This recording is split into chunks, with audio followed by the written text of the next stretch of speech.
बिहार राजनीतिक रूप से काफ़ी चर्चा में रहता है।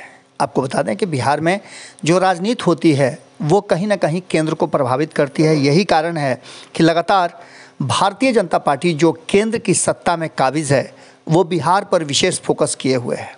आपने देखा होगा कि 2 सीटों के उपचुनाव हुए और तीसरे की शुरू है। इस सारी कवायद में भारतीय जनता पार्टी ने अपना सब कुछ झोंक दिया था। भारतीय जनता पार्टी पिछले 2 सीटों के उपचुनाव में 1-1 की बराबरी पर रही, लेकिन कुढ़नी चुनाव कहा जा रहा है कि निर्णायक है। इससे ठीक पहले बिहार में अलग अलग तरह की सियासी दांव खेले जा रहे हैं।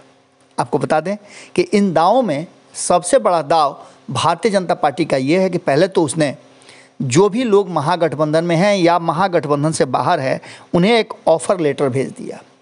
हम इसलिए ऑफ़र लेटर बता रहे हैं कि खुलेआम भारतीय जनता पार्टी ने ये दर्शाते हुए कि उसके पास लोकसभा की 40 और विधानसभा की 243 सीटें हैं, कई दलों को अपने तरफ आकृष्ट किया है। कई दलों ने समर्थन भी बिना शर्त किया है। उसके बाद नए तरह की राजनीति शुरू हो गई। बीच में आपने देखा होगा कि नित्यानंद राय काफ़ी बिहार की राजनीति से दूरी बनाए हुए थे। ऐसा लग रहा था कि ये सब कुछ केंद्र के रजामंदी और केंद्र के रणनीति के तहत हो रहा है। एक बार फिर से नित्यानंद राय चर्चा में आ गए हैं। नित्यानंद राय गृह राज्य मंत्री हैं और अमित शाह के करीबियों में से उनकी गिनती होती है। अचानक से उनका राज्यपाल फागू चौहान से मुलाकात करना चर्चा का विषय बना हुआ है। बिहार की राजनीति में आखिर इस मुलाकात को कैसे देखा जाए, ये बड़ा सवाल है, क्योंकि लगातार शिक्षा विभाग और कॉलेजों पर भी कुलपतियों पर आरोप लग रहे हैं। कहा यह जा रहा है कि राज्यपाल और न्यायालय के आदेश का भी पालन नहीं कर रहे हैं कुलपति और शिक्षा के जो क्षेत्र में लोग हैं वो। इन सारी बातों को लेकर के अब जिस तरह से फागू चौहान जो राज्यपाल हैं बिहार के, उनकी मुलाकात नित्यानंद राय से होती है तो इसे सियासी चश्मे से देखा जा रहा है।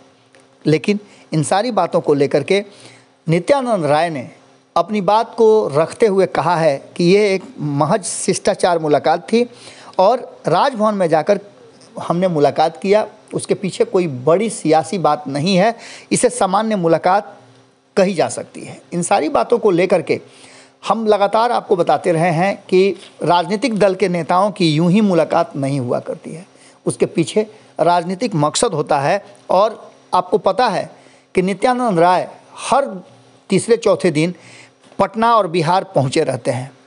वो चाहते तो कई बार राज्यपाल से मुलाकात कर लेते, लेकिन 1 सीट के कुढ़नी के उपचुनाव और बिहार में चल रही सियासी रस्साकसी उठापटक के बीच नित्यानंद राय का फागू चौहान से मुलाकात करना बहुत सारी बातों को जन्म देता है। इससे पहले आपको पता है कि चिराग पासवान ने भी स्पष्ट तरीके से कहा था कि बिहार में मध्यावधि चुनाव होंगे। इसके साथ साथ सीधे आपने देखा होगा कि बिहार के मामलों में अमित शाह की एंट्री हुई है और बिहार के हर छोटे बड़े घटना पर अमित शाह की निगाह है। नित्यानंद राय के माध्यम से बिहार की राजनीति पर कहीं ना कहीं अमित शाह पूरी तरह से अपनी नज़र बनाए हुए हैं और नित्यानंद राय के इस मुलाकात को भले ही वो कह रहे हों कि ये शिष्टाचार मुलाकात थी, एक सामान्य मुलाकात कह सकते हैं इसे, लेकिन इसे सामान्य मुलाकात से ऊपर समझा जा रहा है और राजनीतिक गलियारे में इस मुलाकात की चर्चा शुरू हो चुकी है। कुढ़नी चुनाव के बाद कहा जा रहा है कि परिणाम आएगा, उसके बाद से बिहार की राजनीति में बड़े बदलाव होंगे, कई तरह के चेंजेज आने की संभावना है। तो क्या नित्यानंद राय और राज्यपाल फागू चौहान के बीच इस मुलाकात का मायने बिहार की राजनीति में होने वाले बड़े बदलाव की तरफ है? क्या होगा ये तो आने वाला वक्त बताएगा, लेकिन हर मुलाकात राजनीति में कोई ना कोई मायने रखती है। इसका मायने क्या है, इसकी तलाश और जांच हम करना शुरू कर चुके हैं। आप भी इंतज़ार कीजिए, जैसे ही इस पर कोई अपडेट आता है हम फिर आपसे जुड़ते हैं। बहुत बहुत धन्यवाद। अगर ये वीडियो पसंद आई और वह बिहार के राजनीति और बिहारियत से सरोकार रखेनी तो सब्सक्राइब बटन दबा के चैनल के सब्सक्राइब कर ली। ओजे एगो घंटी बा, ओकरा बटन दबा देला से कुल सटीक और मारक खबर रुआ मुफ्त में मिल जाई। अगर रुआ पत्रकारिता के हमनी के नया प्रयोग में सहयोग कर चाहतानी तो ज्वाइन बटन दबा दी। पेटीएम नंबर नोट कर ली 9386816700। धन्यवाद।